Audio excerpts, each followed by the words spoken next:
संगत जी, यह घटना पिछले साल 12 जून की है।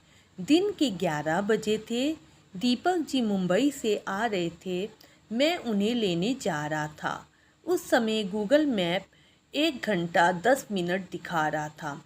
मेरी तबीयत एकदम ठीक थी। मैं हमेशा घर में बने दरबार में माथा टेक कर जाता था। मैं घर से निकला और अक्षरधाम तक पहुंचा ही था कि अचानक मुझे छाती में दर्द शुरू हो गया। सराय काले खां तक पहुंचते पहुंचते यह दर्द बहुत ज़्यादा बढ़ गया। दर्द बढ़ता बढ़ता मेरी कमर से पीछे तक आ गया। मैंने बाबा जी को अरदास की कि बाबा जी कृपा करो। अचानक मुझे ध्यान आया कि रास्ते में पंथ हॉस्पिटल दिखाता जाऊं। अचानक सोचा सो जाता हूँ। फिर दिमाग में आया कहीं सोया ही ना रह जाऊं। मैं जैसे तैसे हॉस्पिटल पहुंचा।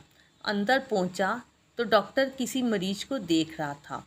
फिर मैं किसी दूसरे डॉक्टर के पास पहुंचा और डॉक्टर से कहा मुझे कोई टैबलेट दे दो जिससे मेरा दर्द ठीक हो जाए। फिर उसने कहा आप सामने जाकर ईसीजी करवा लो। ईसीजी करने के बाद ईसीजी वाले ने पूछा भाई साहब आपके साथ कोई है? मैंने कहा जी नहीं। उसने उत्तर दिया आप तो उठ ही नहीं सकते। मैंने उससे कहा आप मेरा हाथ पकड़कर मुझे उठा दो। संगत जी, मुझे दर्द बहुत ज़ोर से हो रहा था और सच में उठने की हिम्मत भी नहीं थी। उसने हाथ पकड़कर मुझे उठा दिया। मैं डॉक्टर के पास पहुंच गया तो डॉक्टर जब दूसरे मरीज को देख रहा था वहाँ पास ही एक मुस्लिम औरत जो कि खुद को डॉक्टर को दिखा रही थी। उसने मेरी हालत देखी तो मेरे लिए स्टूल पर उठाकर ले आई। डॉक्टर पिछले मरीज को देखने के बाद मेरे पास आया और कहा मरीज को लाओ। मैंने कहा जी मैं ही मरीज हूँ और मुझे बहुत दर्द हो रहा है, आप मुझे दर्द की कोई दवा दो।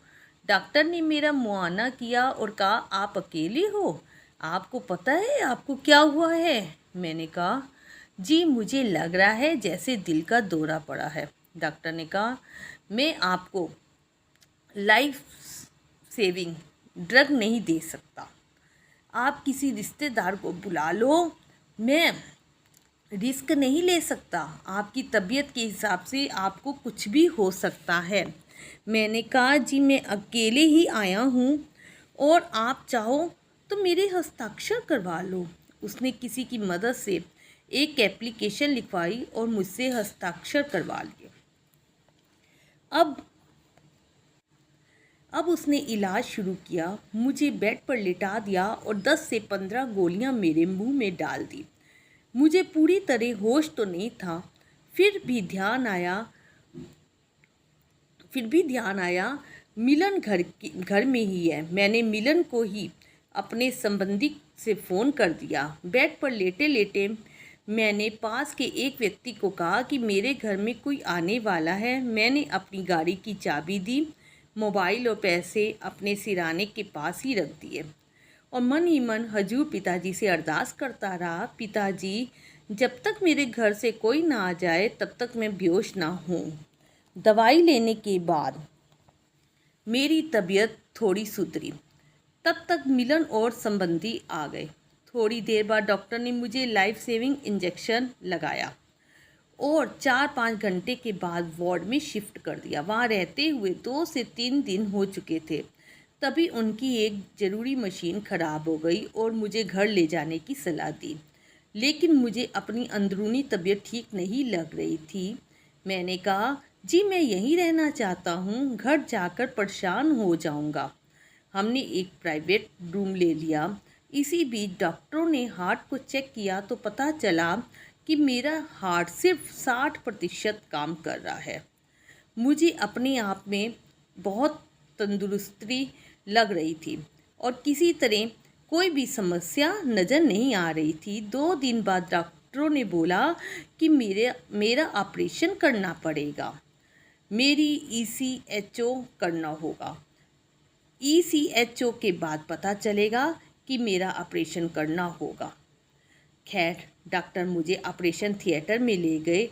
एक ऑपरेशन को करने से 10 से 15 मिनट लगते हैं, जिसमें स्टेंट डालना होता है। मैंने डॉक्टर को कहा कि डॉक्टर साहब, आप मेरा ऑपरेशन आराम से करो, मुझे कोई भी परेशानी नहीं है। डॉक्टर ने मुझे ऑक्सीजन लगा दी और मेरे परिवार के लगभग 20 व्यक्ति ऑपरेशन थिएटर के बाहर खड़े थे और सतगुरु चालीसा पढ़ रहे थे।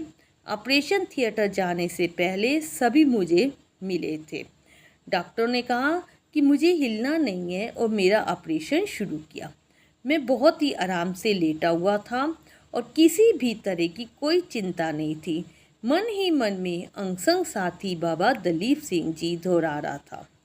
मैं हजूर जी से बार बार यही अरदास कर रहा था, हजूर जी, मेरा ऑपरेशन आप ही ने करना है। डॉक्टर ने पहला स्टेंट डाला तो वह स्लिप कर गया। पहले को रोकने के लिए दूसरा डाला, वो भी स्लिप कर गया। फिर तीसरा स्टेंट डाला। डॉक्टर आपस में बातें कर रहे थे। डॉक्टर कह रहा था, इसके शरीर में इतना कोलेस्ट्रॉल है कि इसको स्टेंट डालते डालते मेरा खुद को कोलेस्ट्रॉल बढ़ रहा है। मैं बुरी तरह से थक गया हूँ। डॉक्टर को मेरा ऑपरेशन करते हुए 30 से 33 मिनट हो गए थे, पर स्टेंट नहीं पड़ रहे थे। जैसे ही डॉक्टर ने तीसरा स्टेंट डाला तो मेरे हार्ट के पास एक नस फट गई। डॉक्टर लगभग चीखने लगा। उसने 15 से 20 डॉक्टरों की टीम मेरे इर्द गिर्द जमा कर ली। आसपास 2 ऑपरेशन और भी चल रहे थे। सभी डॉक्टर मेरी मदद को आ गए। डॉक्टर ने ऑक्सीजन और तेज़ कर दी। संगत जी, उस वक्त मेरा दम घुटना शुरू हो गया। मुझे तारे नज़र आने शुरू हो गए। आंखों के आगे अंधेरा सा छा गया। मेरा बहुत ज़्यादा खून निकल चुका था। मैंने हजूर जी को आवाज़ दी, महाराज आप आओ, मुझे बचाओ।